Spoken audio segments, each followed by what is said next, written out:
Hey, welcome to the Thriving Minds podcast with your host, Walter Parada, where we strive to provide you with empowering talks so you can live to thrive. And today, we'll be talking about how you can condition your mind to see the challenges you face as an opportunity to get better. How do you see the problems, struggles, setbacks, mistakes, and failures? Are they something that you see negatively that must be avoided? Do they seem overwhelming, like you want to run away from them? Does frustration kick in, asking yourself, why'd this happen to me? Or saying this isn't fair? It's actually natural to feel this way because there's pain felt as you go through it.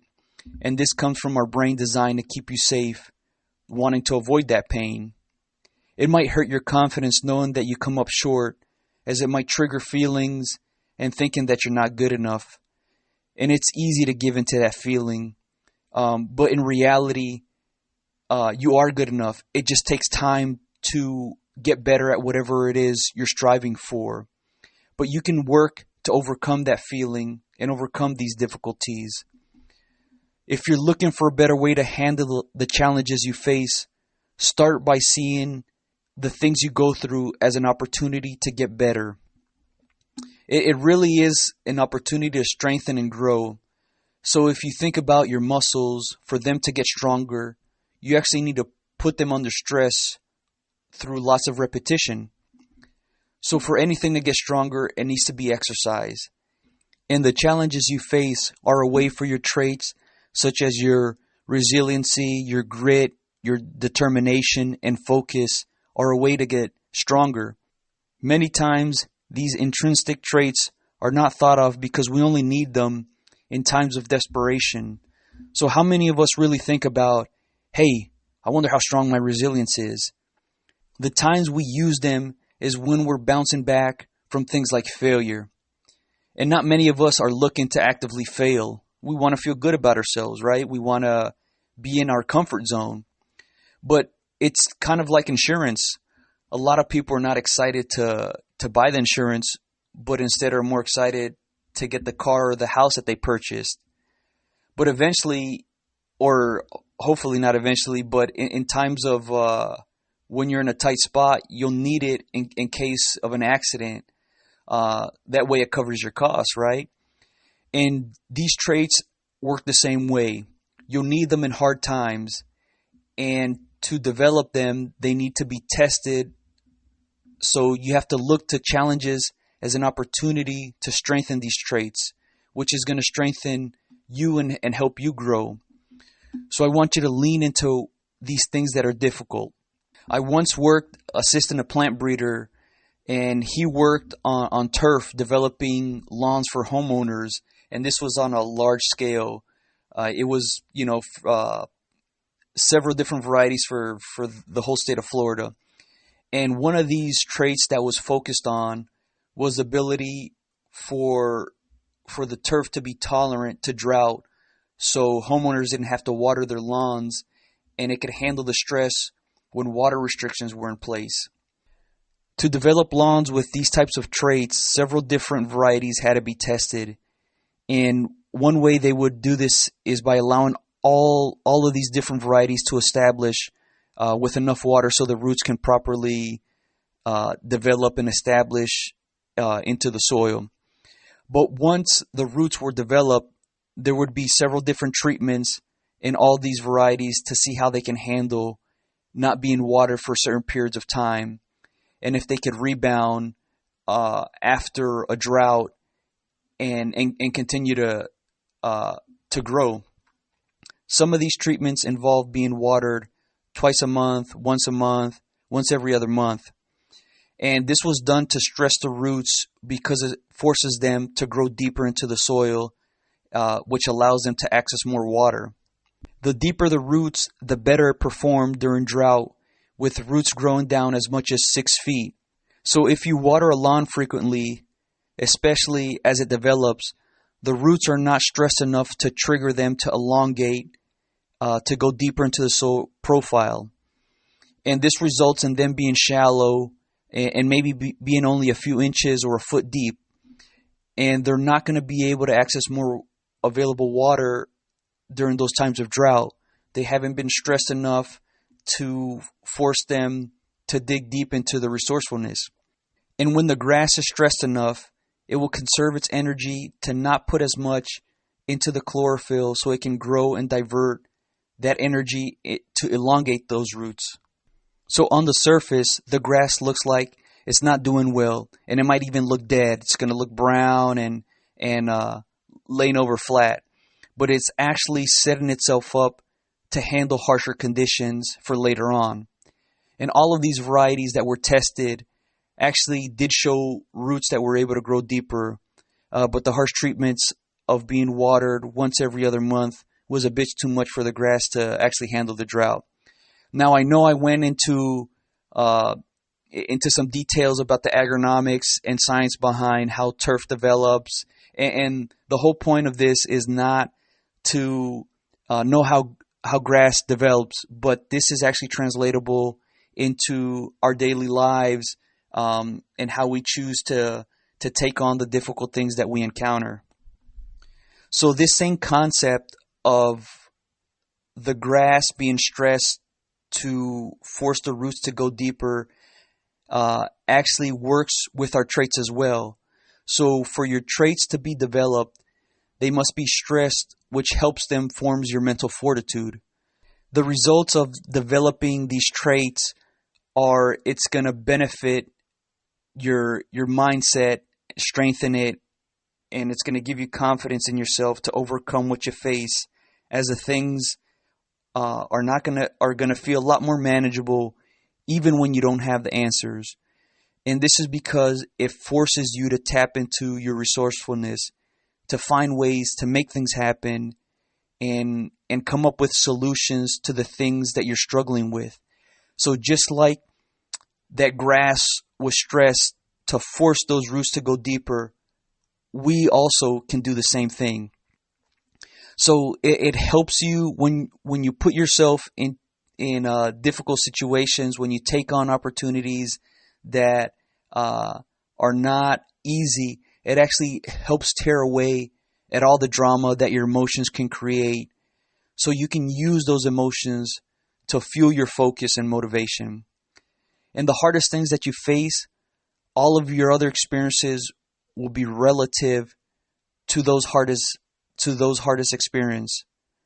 So each time you go through a difficult time, you're going to compare it to what was the hardest thing you've been through. And when you're able to do this, it puts things into perspective that can help you realize, hey, that you've gone through something much more difficult than what you're going through now. And if you handled that well before, then you can handle something of this magnitude in a much better form. You know, it's like being battle tested. Knowing that you've been through something much harder gives you confidence moving forward. It's like, hey, it's no big deal. I've been through harder conditions than this. A great example of this is Jerry Rice, probably the greatest wide receiver that's ever played professional football. He would actually make his workouts and his training regimens a lot more difficult than what he would face in practice and in the game. So everything that he experienced while playing was relative to his training. And because he made his training a lot more difficult than what he actually faced in the game, it felt a lot less difficult. In taking on what's difficult, you might find yourself with something you're not familiar with. And there might be a tendency to move on from it and find what's easier. But I encourage you to lean into it, as you're going to learn things about yourself and gain knowledge in the process of taking on something new. One of the first things you're going to learn about yourself is how much tolerance you have towards getting the hang of something new. So it takes just like riding a bicycle, right? It takes a little while to get going. You might fall, get a few nicks and bruises. But if you stick with it, you'll eventually get the hang of it. So take finance, for example. You don't have to major in it to learn more about it, but taking the time to learn about finance it's going to serve you well if you just take the time and learn the basics. So while the beginning of understanding the fundamentals can be frustrating if you're not comprehending it right away, the more that you're able to see it through, the more tolerance you're building to what is actually difficult. And once you start to better understand finances, it's going to help you navigate your own money. But this is just an example of, taking the time to learn something new, even when it doesn't come easy to you. To condition yourself to see what is difficult as an opportunity, start by being self-aware and recognizing what limitations you're putting on yourself. So think about the things that you tell yourself that you can't do and examine why you tell yourself that. Just because it's difficult or is not yet understood does not mean it can't be done. It just might mean figuring out a way has not been found. So using phrases such as, so to overcome this, use phrases such as, I can do this by figuring out whatever is holding you back. So you want to lose 20 pounds and keep that weight off. It starts by saying, I can do this if I practice good eating habits, exercising regularly, and being committed to this routine. And a key thing to goals like this or striving for something like this is to break down what seems like one large amount of work into bits and pieces that makes it a lot more manageable and digestible. So while trying to lose 20 pounds is not going to happen in a matter of days, if you can break them out into, say, 16 weeks, it becomes a lot more manageable to lose about a pound a week, right? And then this actually allows you to get acclimated to this new lifestyle that you've implemented.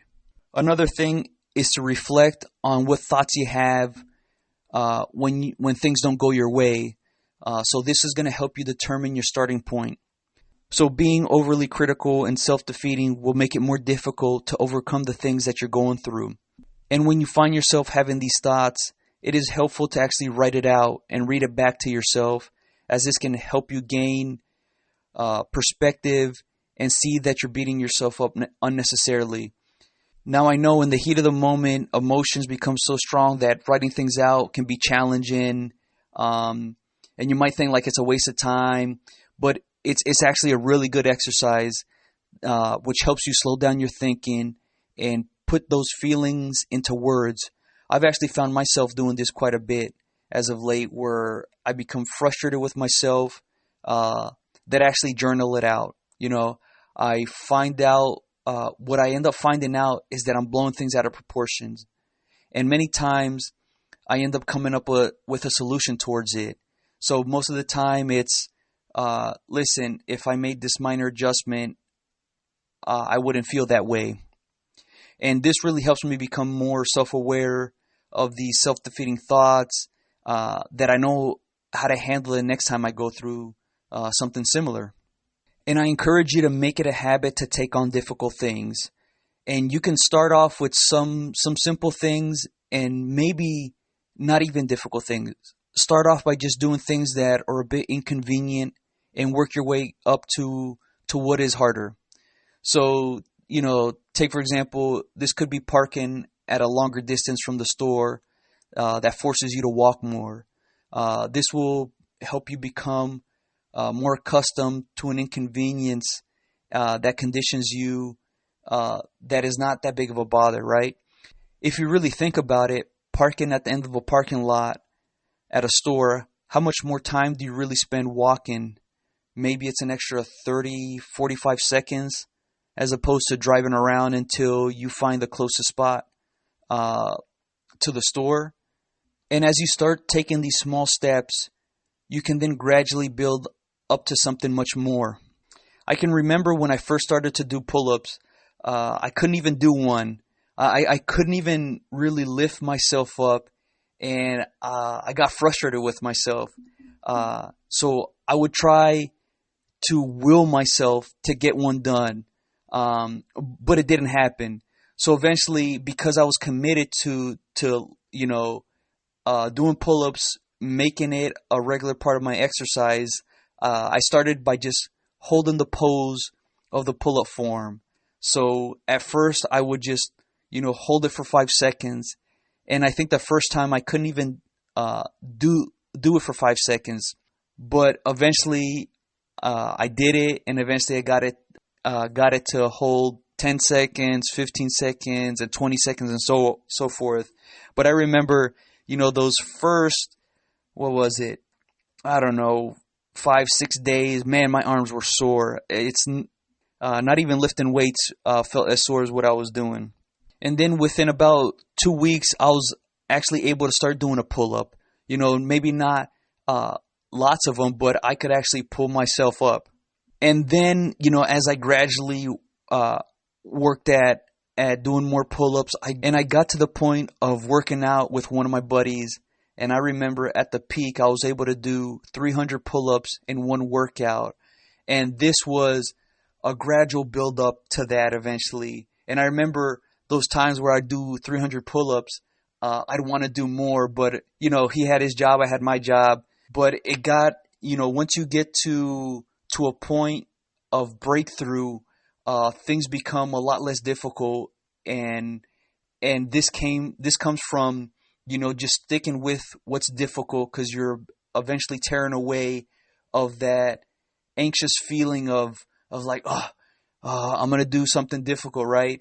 It tears away of that and makes it more engaging to want to pursue something difficult.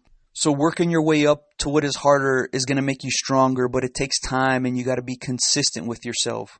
Be committed to your personal growth, and remember that your journey in life will be long. This is going to help you seek out new experiences that can be scary and risky, but it's going to help tear away at that timidness you may experience as you strive to make progress. And to make progress, challenges must be taken on, as this is what causes you to rise above it.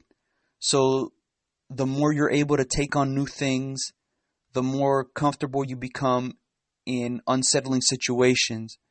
So when something unexpected happens, you're more inclined to take a calm approach. This could be something like getting a flat tire. And because you seek out new experiences, they help you pivot your attention to figure out solutions and not merely react and panic and cuss at what caused the flat tire. So the foundation of personal growth is giving your best effort to make any sort of progress. So it's about valuing that effort you put in above all else, because it becomes more satisfying than the results alone. And because of this, you will want to put your best effort going forward. You'll need a challenging obstacle that forces you to feed that hunger. So if that hunger is not fed properly, it can become a disappointment even if you are rewarded for very little effort. It's kind of like when a predator hunts for its prey. They need to feel the struggle of catching their food to satisfy their need beyond just eating, right? We all want to eat, right? But there's eating and a satisfaction with enjoying what you eat. And this conditions you to put all of your energy into the process that is eventually going to lead to results.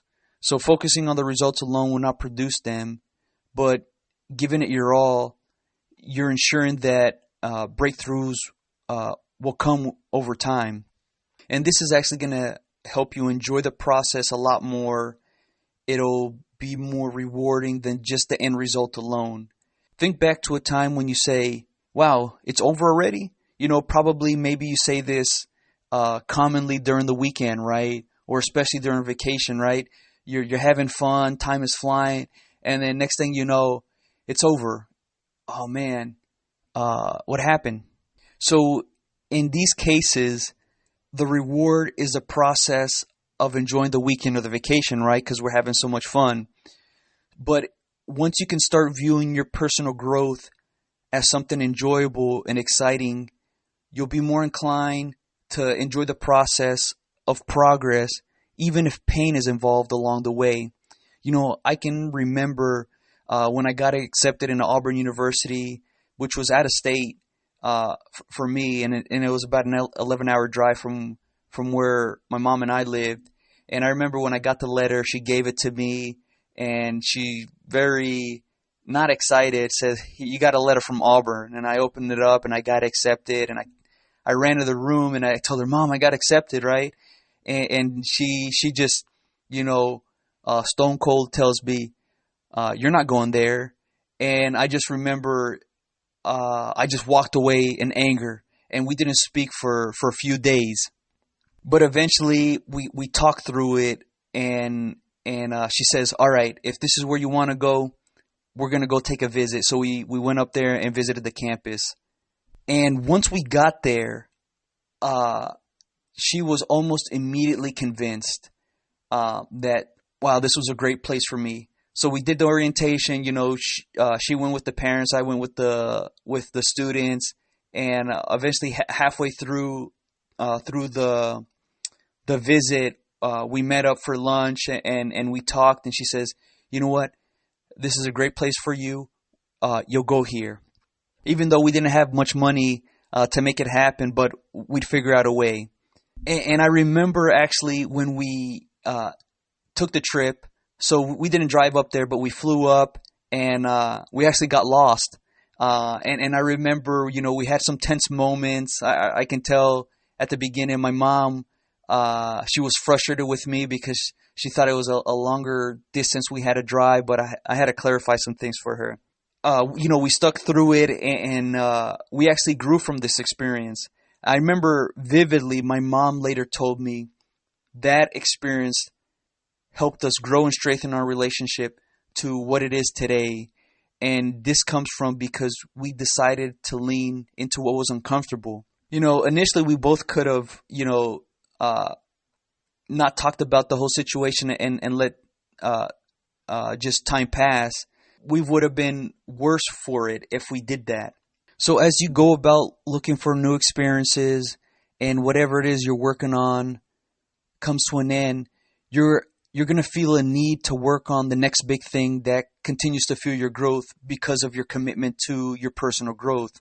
Another way to see difficulties as opportunities is managing your emotions to build that mental strength. So while your emotions are there to signal something that you need to be aware of them, do not allow them to completely take over. So being able to regulate them will help you during those difficult times, so you don't feel as overwhelmed. Emotions are a big thing as to why we do anything, right? It motivates us to achieve great things like finding common ground or create peace, but it could also motivate us to destruct things if we feel threatened. And the better you can manage your emotions, the more you're developing your self-discipline that's going to continue to build your mental strength. So managing your emotions does not mean completely blocking them out, but figuring out which emotions can help you and which emotions can hurt you. So anger can be both helpful and hurtful, right? Depending on how you choose to use it. So you could use anger because you did not prepare well enough for a big speech that was not well received. And this is reasonable, right? And actually, this could help fuel you to be better prepared the next time. And in that case, that's going to help you. But if you use that anger to become frustrated with yourself, that makes you want to give up, then that's probably not going to serve you well, right? And it's probably going to hurt you. And feeling overly excited can also be helpful and hurtful, right? Just in the sense of anger, but that's dependent on how you choose to respond to whatever it is you're feeling. So if you become overly excited because you want a substantial amount of cash from a big bet, it could be hurtful if you continue to put your money into making big bets, because eventually your luck is going to run out. But that overexcitement can be used to help you choose to properly regulate your emotions. So instead of using that money to place a big bet, you could use that money to start up your side business to generate more cash later on. One quote that I've always been fond of is that of Warren Buffett, who says, "If you cannot control your emotions, you cannot control your money." As your emotions, they're going to dictate how you spend your money, right? And this same concept can be applied to different facets of your life. So if you can't control your emotions, you can't control yourself to make good decisions. So while it's reasonable to get angry if somebody hits your car, your reaction is to fight with that person, they're going to be more defensive and unwilling to help correct the situation. But if you're able to control your emotions and approach them in a calm manner to figure out what went wrong, the person is more willing to exchange that information to get the damages fixed. So a way to help manage your emotions during those intense times, just make it a habit of delaying reacting by focusing on your breathing. So just emphasize and intently pay attention to controlling your breathing in and out, right? Slow and steady, as this is going to help slow down your thinking and help calm you down. But another way to help view challenges as opportunity is strive to be the same when things are good and when things are bad, meaning you're not getting too high or too low, and this is going to keep you right in the middle. So if you get big, exciting news that you won an award for being at the top of your profession, aim to enjoy it internally and not get overly excited, because how you handle when things are good is going to mirror the opposite of how it's going to be when things are bad. Would you prefer to experience being on a great high of joy than only to be feeling down in the dumps and self-defeating when things don't go your way? Or would you prefer to handle that success with a calm enjoyment and remain level-headed and handling your mistakes and failures with that same calmness to clearly see how you can rebound and be better for it? So not getting too high or too low is going to allow you to remain even-keeled in those emotional high and low times. So in strengthening your mental fortitude, you got to be patient with yourself. So while you may want to see challenges as opportunities, it's going to take a little time to develop that perspective. It's going to be natural to become frustrated when you struggle with something, and you should give yourself time to process that frustration so you can overcome it. And once you can overcome that frustration, you have more of an ability to see things as opportunities. They won't seem as bothersome. And then one final note to help you see difficulties as opportunities is you're going to have to go out there and fail. There's no way around it. You're just going to need to take risk and know that failure will happen. You have to put yourself in situations where you experience failure. As you go through it, you're going to have to give yourself time to process it so you're familiar with that feeling and can reflect on it later. Don't fight the resistance of failure, but lean into it and see how it can better serve you going forward. One thing that is helpful going into a situation where you know failure is a real possibility is tell yourself, how are you going to respond to this if failure happens? You're basically giving yourself permission to suck at what you're about to do, which is going to help tear away at that high expectations you may have of yourself. And you're going to have to know how you want to handle yourself when failure does arise. Are you going to pout and complain about it, or are you going to pick yourself up and find out how to be better and rise above it? But when failure does happen, also look at the things that you did well so you can build momentum from it. Simply just focusing on the bad can be a bit self-defeating, so you need to balance that with what was positive from that experience. I hope this podcast helped you. If you're interested in developing your mindset, check out thrivingminds.live. All right, live to thrive. Until next time.